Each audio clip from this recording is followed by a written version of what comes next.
Look, Sunday, 6:30 p.m. Bro, I was extremely tense. Tense, tense, tense. That final, for me as an Arsenal supporter, that final felt like a day of reckoning, you know. It felt like a watershed moment. It felt like that was the game that represents the turn, you know, the click, the validation you need that says you are him. That game, particularly playing against Man City, I see that it's a final. We can lift the trophy. That's fine. But for me, it represented a pivotal moment in the story arc of Arteta, Arsenal, the players, that we can actually do it. That you guys say you're here for trophies. This is the time. Arteta, could it come to a point where the student surpasses the master? Could it be that that game represented that? For me, and I think for a lot of fans, that's what it represented.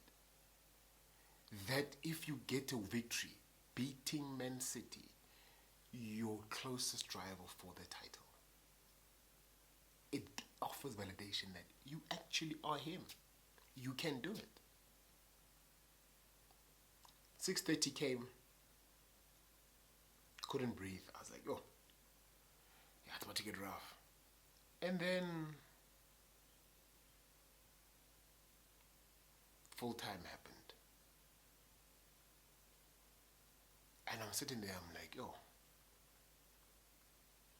humbling experience. 2-0. But it doesn't speak to the domination that Man City had on that game. We had a good 10 to 15 minute stint in the first half, where it looked like the gents are here, my boy. They're ready to play. They want to play. They are here. That Kai chance, a bit too lax, you know. I thought, okay, cool. The gents want to create. They're going band for band, bro. That first 15 to 18 minutes, I was like, okay, we're ready. Still nervous. I was still like tense, but it sort of relaxed me knowing that the gents want to play. The next maybe 10 minutes, 15 minutes, the game sort of tapered down a little bit. Like City, it's like, no, we can suffer. We suffered through this. We can actually now play now. From minute 30, maybe even just before that, City dominated us. City dominated us. We were seeing stars. We were not able to even... There was a moment, and I believe it was the first half, and the commentator mentioned it. It's like Kepa had the ball at his feet for around 35 seconds. 35 seconds. Goalkeeper has the ball at his feet for 35 seconds. That signifies that we're not able to play out the back. It signifies that we had no solution for the problem that Pep presented to us. Pep is like, oh, okay, cool. You are thinking that, usually what I've been seeing is that Semenyo's narrower in the game, much narrower in the game, not out wide like he was against us.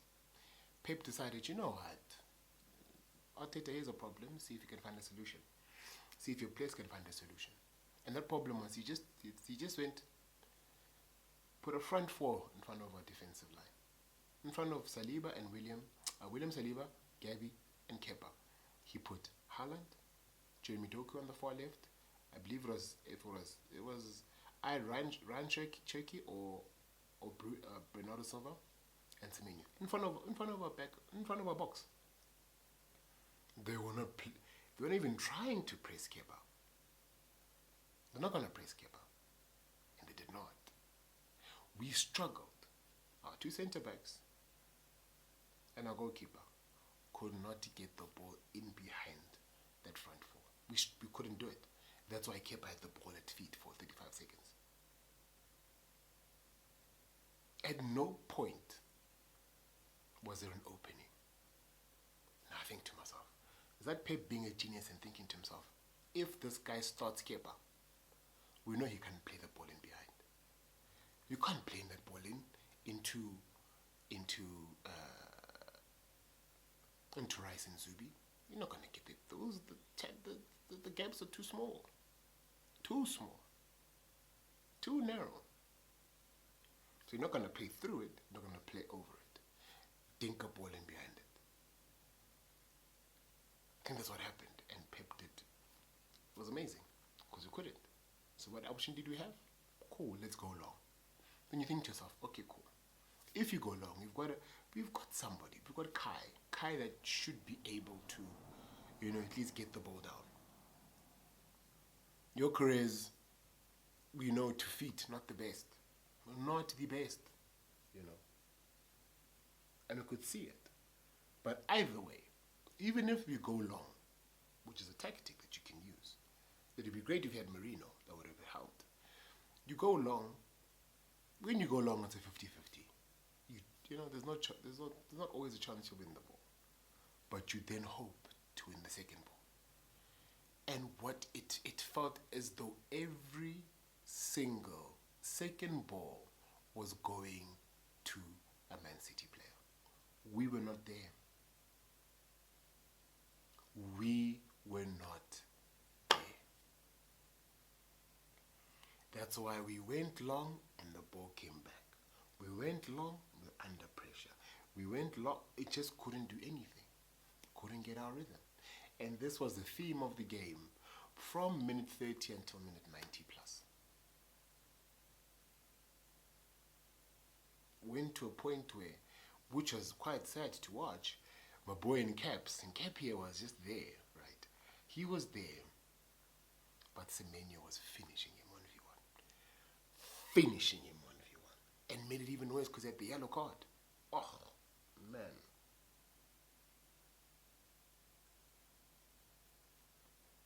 It's as if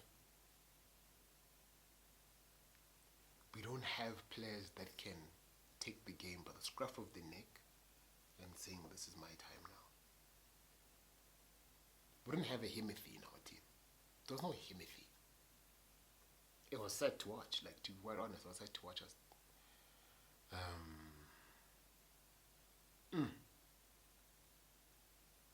There was no standout player from us. There was no standout. There just wasn't. That's just the reality. Man City was superior. Far superior. Far superior. But we did not have a chance. You would have thought, because there's no Ruben Diaz, there's no Mark Gahey, we thought maybe there could be a chance. No, Nathan Ake and Kuzanov did wonders. They did wonders. I was like, oh man. Kuzanov was keeping up with Gyökeres. Gyökeres had him, on the ropes-ish a little bit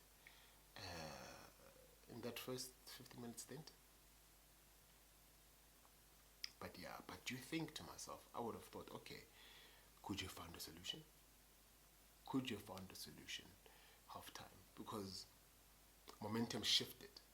If momentum started off with Man City and then shifted to us, maybe we could have come back second half.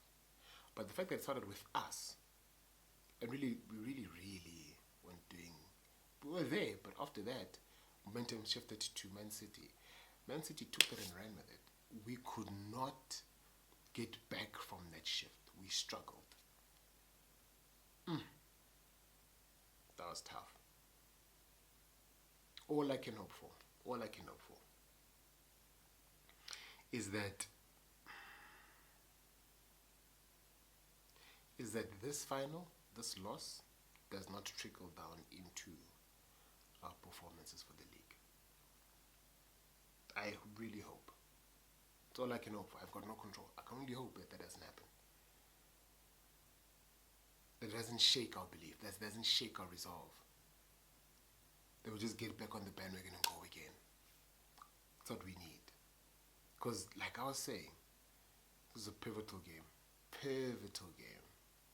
For me, that it felt like watershed moment where things change. I hope